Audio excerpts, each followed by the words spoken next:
تعظیم نبی کا سنتے ہی جنہیں سوزش سی ہو جاتی ہے، جنہیں سوزش سی ہو جاتی ہے، شوق توحید کے شربت سے، شوق توحید کے شربت سے ہم ان کا روگ مٹائیں گے، توحید و رسالت کی خاطر ہر باطل سے ٹکرائیں گے، توحید و رسالت کی خاطر ہر باطل سے ٹکرائیں گے۔ ہم آل نبی کے مت والے، حسنین کے مشن کے وارث، تاکہ حقیقت جو ہے وہ نمایاں ہو جائے۔ پہلے نمبر پر یہ تقویۃ الایمان ہے جو ان لوگوں کی ایک بنیادی کتاب ہے۔ اس کے اندر اس آدمی نے صفحہ 69 پر رسول اللہ صلی اللہ تعالی علیہ وسلم کے حوالے سے یہ بات لکھی ہے کہ معاذ اللہ کہتا ہے کہ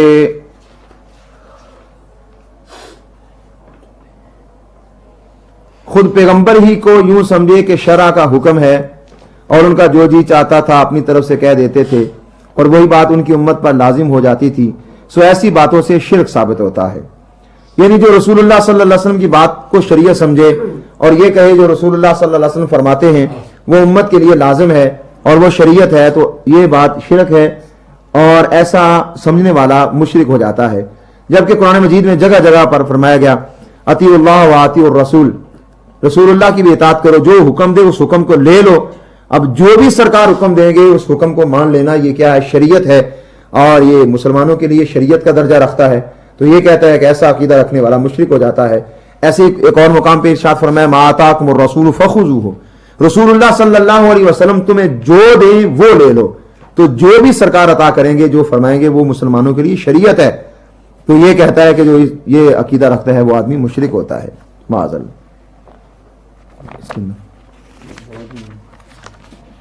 اس میں معاذ اللہ صفحہ نمبر 35 پر اس کا گندے عقیدے کا اظہار کیا گیا ہے کہ معاذ اللہ لکھا ہے 35 پر، اور یقین جان لینا چاہیے کہ ہر مخلوق بڑا ہو یا چھوٹا وہ اللہ کی شان کے آگے چمار سے بھی ذلیل ہے۔ کہ چمار ایک ذلیل ترین قوم ہے۔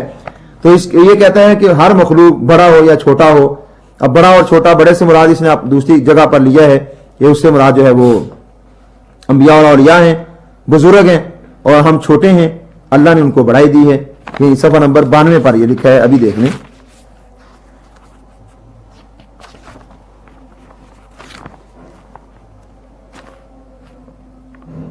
یہ لکھا ہے، کہتا ہے کہ انبیاء، امام زادے، پیر، شہید، یعنی جتنے اللہ کے مقرب بندے ہیں وہ سب انسان ہی ہیں اور بندے عاجز اور ہمارے بھائی، مگر اللہ نے ان کو بڑائی دی، وہ بڑے بھائی ہوئے، ہم کو ان کی فرما برداری کا حکم کیا، ہم ان کے چھوٹے ہیں۔ تو انبیاء اور اولیاء بڑے ہیں اور یہ چھوٹے ہیں۔ اور یہاں کیا کہتے ہیں؟ ہر مخلوق بڑا ہو یا چھوٹا وہ اللہ کی شان کے آگے چمار سے بھی ذلیل ہے، معاذ اللہ۔ تو انبیاء اور اولیاء جتنے مقرب بندے ہیں وہ سب اس کے نزدیک وہ ذلیل قوم جو چمار ہے اس سے بھی اللہ کی بارگاہ میں زیادہ ذلیل ہیں۔ تو ان کے نزدیک چمار کی تو اللہ کی بارگاہ میں کوئی حیثیت ہے، نبیوں بنیوں کی اس سے بھی زیادہ بےزتی اور ذلت ہے، معاذ اللہ، اس سے بھی کم درجے والے ہیں اور ان سے بھی ذلیل ہیں، استغفر اللہ العظیم۔ یہی بات صفحہ 87 پر ایک اور انداز میں لکھی ہے، یہاں نام لے کر لکھتا ہے، کہتا ہے اللہ کی شان بہت بڑی ہے کہ انبیاء اور اولیاء اس کے روبرو ایک ذرہ ناچیز سے بھی کم تر ہیں۔ ادھر نام نہیں لیا لیکن یہاں نام لے لیا، انبیاء اور اولیاء کہہ دیا، اور اللہ کے سامنے ایک ذرہ ناچیز، ذرہ بالکل معمولی ایک چیز، کہتا ہے اس کی کو تو اللہ کی بارگاہ میں کوئی حیثیت ہے ذرہ ناچیز کی، لیکن انبیاء اور اولیاء کی اتنی بھی حیثیت نہیں ہے، وہ ذرہ ناچیز سے بھی کم تر ہیں۔ اور اسی طرح اس آدمی نے دیکھیں نبی پاک صلی اللہ تعالی علیہ وسلم کے ساتھ کس طرح ایک بیگانگی کا اظہار کیا ہے۔ ایک عام آدمی کا جس طرح نام لیا جاتا ہے ایسے حضور علیہ الصلوۃ والسلام کا نام لیا۔ کہتا ہے کہ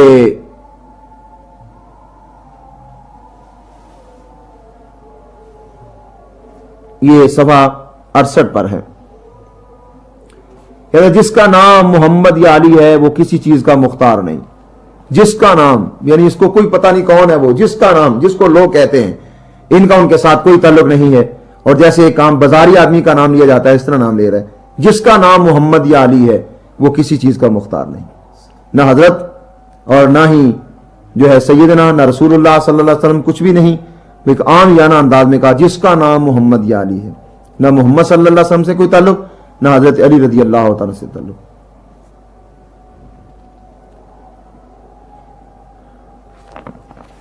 اور اس طرح کچھ حوالہ جات اور بھی ہیں اس کے. 87 پر کہتا ہے سبحان اللہ اشرف المخلوقات محمد الرسول اللہ صلی اللہ علیہ وسلم کی تو اس کے دربار میں یہ حالت ہے کہ ایک گوار کے منہ سے اتنی بات سنتے ہی مارے دہشت کے بے حواس ہو گئے. یعنی اوپر اشرف المخلوقات کہہ دیا، نیچے بے ادبی کر دی، اوپر ایک جملہ بول دیا کہ دیکھو جی ہم نے شان بھی بیان کر دی ہے.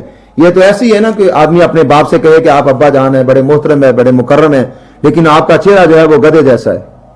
تو یہ شان نہیں، یہ بے ادبی ہے.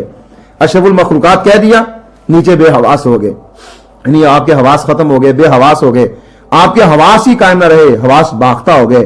کتنی بڑی یہ توہین ہے نبی پاک صلی اللہ تعالی علیہ وسلم کی.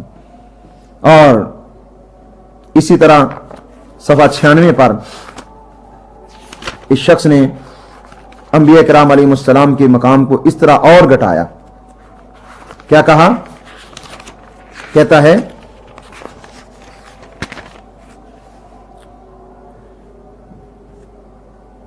جیسا ہر قوم کا چودھری اور گاؤں کا زمیندار، سو ان مانوں کو ہر پیغمبر اپنی امت کا سردار ہے.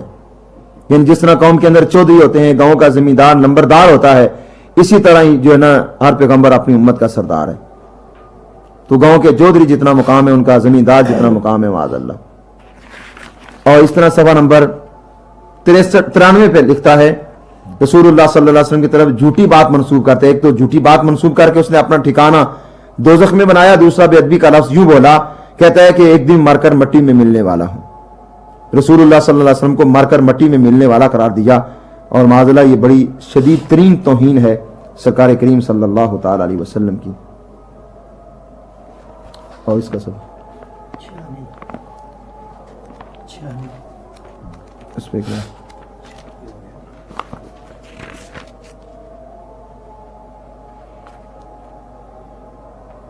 اور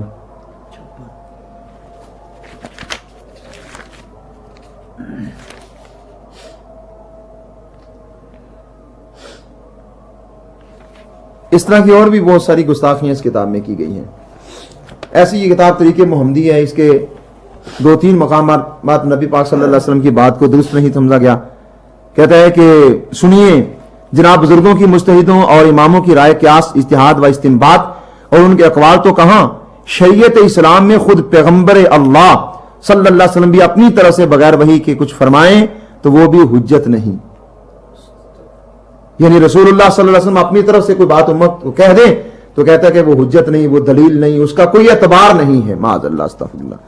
تو گویا یہ ہمیں کہہ رہا ہے کہ آپ اماموں کی باتوں کو مان رہے ہیں، شریعت تو کہتی ہے کہ نبی کی بات بھی حجت نہیں ہے.